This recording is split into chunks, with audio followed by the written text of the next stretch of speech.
Hey guys, welcome back to Flat Creek Outdoors. I'm Phil, and today we're going to be splitting again with the Wolfe Ridge splitter. You'll be impressed with how much I get done in just an hour with this splitter. Stick around. I've had this Wolfe Ridge splitter here on site now for a few weeks. It is a new acquisition to me, and it is going to be the key component for growing my firewood business beyond what I've been able to do the last couple seasons. So last video, if you saw it, I split a bunch of wood here next to this pile. Most of it is stacked. There's just a little bit there on the ground. I need to get another pallet over here, so I quit stacking, and that'll kind of cap off that cord that's stacked here, and we'll just continue on down this row with the hardwoods like oak and hickory on this stack. I don't know if you guys are feeling the pressure like I am, but it's March now, and I need to get plugging away at getting some wood split and getting everything seasoned, ready to go for this year. So what I'm going to work on next here is get this pile, where can we see? That pile of logs out of the way right there, and that pile of rounds out of the way. All of this stuff, with the exception of maybe 2 logs out of that stack, are oak. Everything else over here is maple, poplar, elm, a little bit of gum, and all that stuff seasons much faster than the oak and the hickory does. So I'm going to pile it all separate from the oak, and this stuff will all be ready by mid-late summer here in Virginia. I learned that last year. I actually published a video about this time last year. No, actually, I published a video last June, but there was some wood that I cut about this time last year, and by the time June rolled around, I was super surprised that a lot of it was already seasoned, under 20%, ready to burn. So that's why I'm piling up all of this stuff separate. There's a little bit of oak that was in here that was from a standing dead. It's already registering in the high 20s, so by this summer, it should be down around 20% moisture as well.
I did today, again, all the splitting with the 6-way wedge.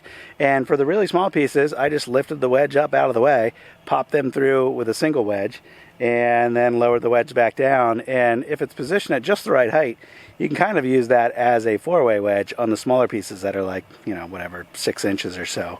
And everything bigger than that, just sent it straight through the 6-way, and it got me the exact size that I was looking for the most part. And the really big blocks that are, you know, 14 plus inches, they had to, you know, some of those pieces had to get sent back through the wedge again.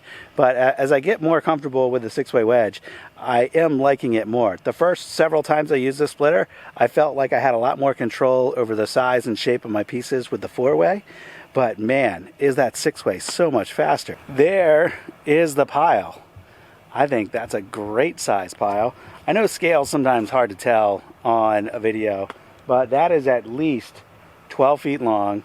It is, let's see, at least 8 or 9 feet wide, and at least 3 feet high. So that's a great pile. It's just getting to the point where wood was really starting to pile up here on the table, and you probably saw I was pitching wood off as fast as I could split it to try to get it out of the way.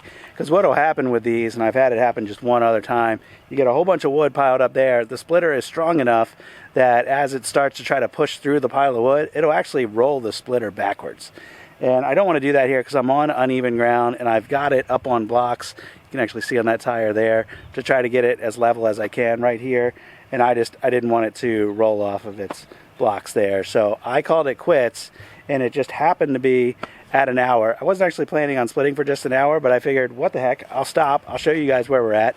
My hour meter when I started, and if you saw my last video, I wrapped up and I said the hour meter was at 8 hours even.